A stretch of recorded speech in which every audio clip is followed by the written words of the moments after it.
Planar magnetic IEMs and headphones receive a lot of hype, and a sect of audiophiles claim that these types of products outclass their dynamic driver counterparts. I think a lot of that is hot air, with an unhealthy dose of boasting to have something that was once very expensive. Hi-fi companies are churning out planar IEMs and headphones for quite affordable prices. Now everyone can listen to these things if they feel inclined. Today, we're taking a look at the Moondrop meze, a dynamic and planar hybrid IEM which sells for $65. And maybe Moondrop can present a synergy to finally harmonize the two camps. The folks at Shenzhen Audio sent the meze for review. Shenzhen Audio is among a few retailers that specializes in hi-fi gear from the entire spectrum of price categories. If you're looking for new gear, check them out. The meze offers an interesting set of features. Out of the box, this is a USB-connected IEM with DSP, something that Moondrop has already tried. But here, with the meze, we also get the option to dispense with the DSP component altogether and replace the stock 2-pin USB cable with a standard connection. Moondrop really hypes their R&D with every product, and that is true again with the meze as well. They claim that the meze has a newly developed sapphire evaporation composite flexible suspension diaphragm, which sounds like word salad tossed with some nutter butter. In short, Moondrop says that the planar driver in this IEM handles details over 8 kHz, resulting in transparent sound. Once again, Moondrop is pushing their VDSF target. They provide a frequency response graph which shows that the DSP-controlled meze has a bass emphasis, a typical peak at the 3 kHz region, and an emphasis in the mid to high treble. All of that is fine as long as you like the sound. But the other trick the meze has is that you can download alternative sound profiles, loading up to 5 presets into the DSP. Moondrop says that with the Link 2.0 mobile software, users can select between the stock tuning, the Harman target, a bass de-emphasis, a bass emphasis, as if it actually needs one, and the true VDSF profile. There is a catch, however. There always is with these hi-fi companies. The Link 2.0 software for iOS does not exist because iOS's software is currently version 1.2.21. With the latest macOS and M CPUs, you can install the iOS software on the Mac as well, but you're not getting that 2.0 compatibility that Moondrop says you need in order to dispense with the DSP. The Link 2.0 software, as of the time of this video, is relegated to Android. That app, sadly, is an APK format and must be downloaded from Moondrop's website, so you're not going to find it on the Play Store. When connected with the app, the meze exhibits a very obvious whirring sound, and every single time I selected anything in the app, that sound came alive. If this is on purpose, then Moondrop really needs to make it stop. If it is a bug, Moondrop needs to fix it immediately. Moreover, there were some occasions when the app would not detect the meze at all, and I had to repeatedly connect and disconnect, and eventually the app found it after a manual selection by tapping on the plus sign on the top right corner of the home screen. The 2.0 app works okay for what it is. Its stability will depend entirely on your hardware and the bugs Moondrop finds and fixes, if they ever do. The app does allow you to select among the 5 presets, download user-created presets, or make EQ adjustments yourself. Unfortunately, the app needs refinement. For example, when downloading a preset, the app does not indicate that the transfer was successful or even completed. There's not even an audio cue which would let you think that the transfer is finished. The user-created presets don't have any indication what they do and do not indicate the DSP alterations. And as of now, there are only a few of these user-defined presets. The custom EQ, however, seems fairly robust. The fundamental problem with the Link app is that obviously it is only for Android, still in beta, and lacks the ability to create and upload your own DSP or EQ modifications to share amongst others. In fact, one of Moondrop's disclaimers is that it will decide what user-created presets to permit. The meze physical design, by the way, is pretty typical. The entirety of the casing is plastic. It is light, smooth, and functional. The meze comes with its USB-C cable, a hard shell case, and a paltry 3 pairs of silicone ear tips. And by the way, these ear tips presented a lot of inconvenience and frustration. Their nozzles are too small to fit over the meze, and it took a lot of trial and error to finally get them to sit. God help you if the first set you install on the meze do not fit well for you. The meze, I think, is fairly comfortable, and I really didn't have any problems wearing it for about 2 to 3 hours at a time. Overall, the meze offers some interesting features, some of which need more work and refinement. The accessories are agreeable, except for the ear tips. Given the effort Moondrop put into the meze, I wish they had done just a little bit more about those ear tips. I paired the meze with my MacBook Pro, iPad Pro, Windows PC, and Samsung Tab S9 through the stock cable. I also used an alternative 2-pin cable with a 3.5mm terminator and listened on the FiiO BTR7, Lotu PAW S1, Matrix Mini i Pro 3, and EcoZerta ITM03. My summary of the sound impression is based entirely on the stock USB-C cable and the meze standard DSP. I will briefly touch on the other presets later.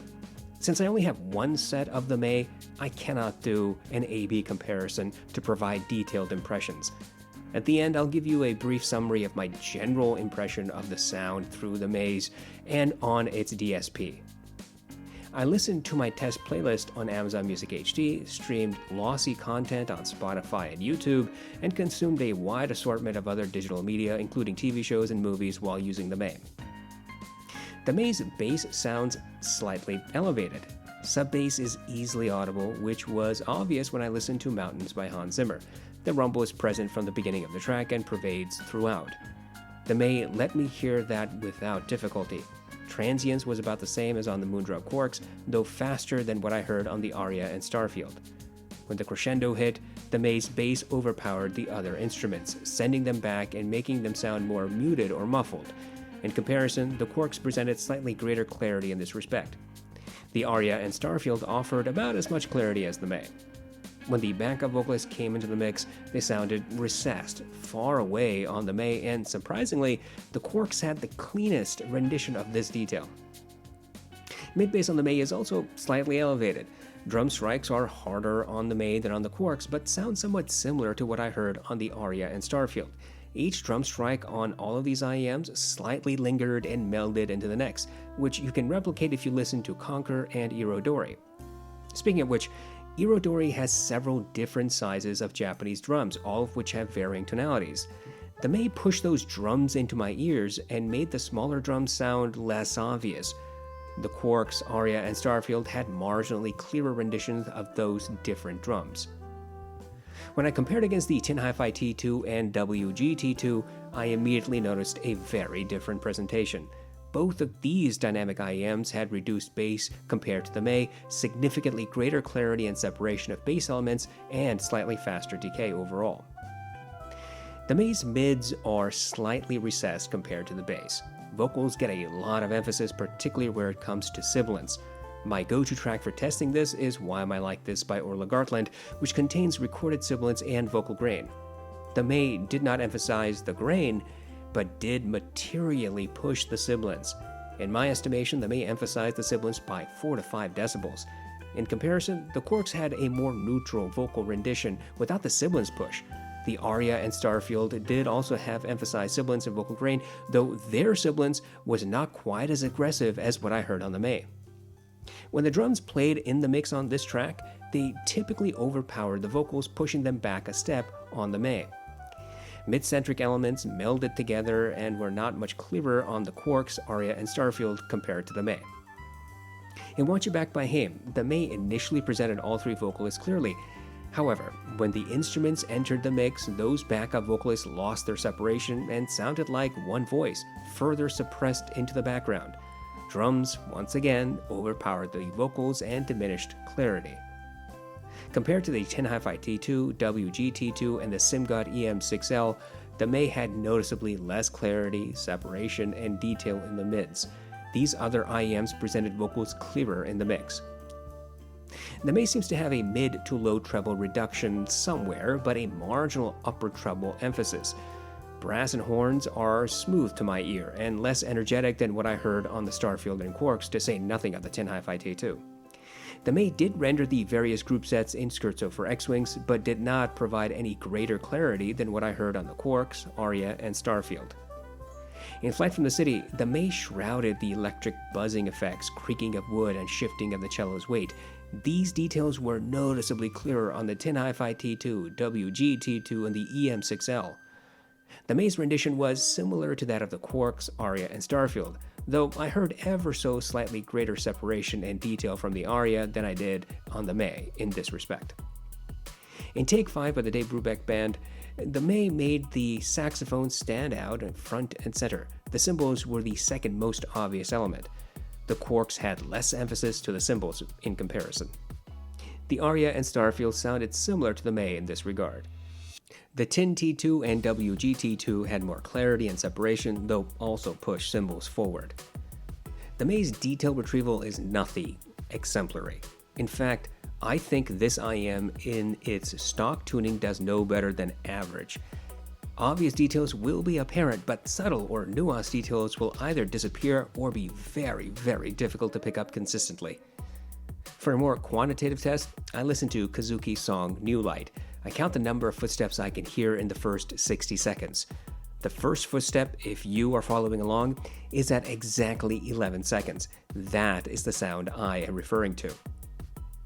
The meze rendered 7 clear-ish footsteps in this test, compared to the Moondrop Blessing 3, which provided 16, the WG-T2, which presents 10, the Tin Hi-Fi T2 and EM6L, which both rendered 8, the MS2, which rendered 9, the Starfield and Aria, which presented 6 to 7, the BL03, which renders a measly 5 to 6. As for soundstage, I would say that the meze is average. It is no wider than the Quarks, Aria, and Starfield.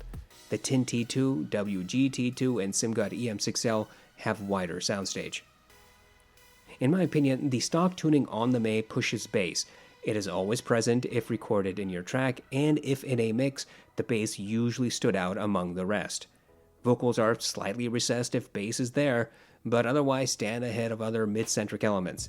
The vocals receive a very noticeable sibilance emphasis.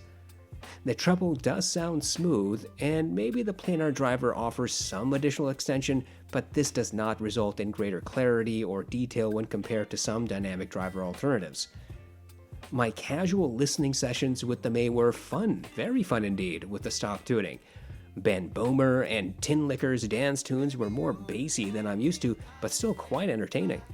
Watching movies and TV shows on the meze also provided the head-thumping bass impact appropriate for scenarios like car chases and physical fights and explosions. Testing and comparing the various DSP presets was not particularly fun, however. It was impossible to do anything other than confirm there are some changes to the sound from each preset. The bass preset is not that much more bassy than the stock tuning, which might already be too bassy for some. The no bass preset really does decrease bass. This preset offered the widest soundstage and clarity.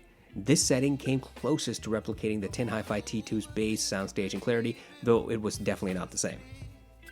I wanted to test the meze using a third-party 2-pin cable without all that DSP. Again, I can't give any details because I can't do an A/B test, but my general impression is that the non-DSP tuning of the meze is, well, let's talk about it.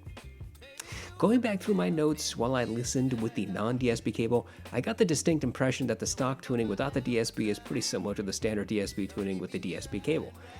Bass is still elevated, drowning out other elements in some tracks. The mids are slightly recessed, and vocals noticeably sibilant. And the treble too sounded very similar from what I remembered with the standard DSP. Clarity, detail, and soundstage seemed similar between stock tuning without DSP cable and with DSP cable. And by the way, just to be sure, I preloaded the meze and its DSP cable with the no bass preset, then swapped cables and listened again. The second non-DSP cable test presented the same results as I mentioned already. In other words, I did this because I don't want people thinking that this IEM stores somehow the DSP inside the casing and not on the cable. For all indications that I see, the DSP is actually saved to the cable itself not to the IEM body. I think Moondrop has a pretty interesting product. If you like bass, then the meze could be a sound signature you enjoy.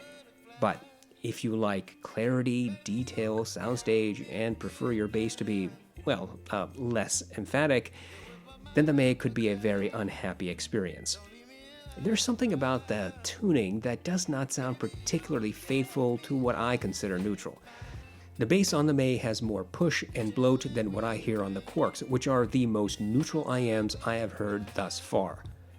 Even my Beats Fit Pro don't quite compare to the meze bass, imagine that. But, of course, take all that for what it's worth. Look, I had plenty of fun listening to the meze. At its current price of $65, it's a pretty good deal. If Moondrop can get their app to work properly and distribute it to iOS, then they could have a successful future down this avenue. But as it stands, the meze is not for anyone with a Lightning-connected iPhone. It might not be for any iOS user at all until Moondrop decides to update their software for Apple users. If you have an Android device, then the meze is intriguing. Regardless, at $65, I think the meze is very good value. You may hate the sound signature, the looks, the build, or Moondrop's beta software, but I'm sure there are many who would thoroughly enjoy this product. I know I did from time to time.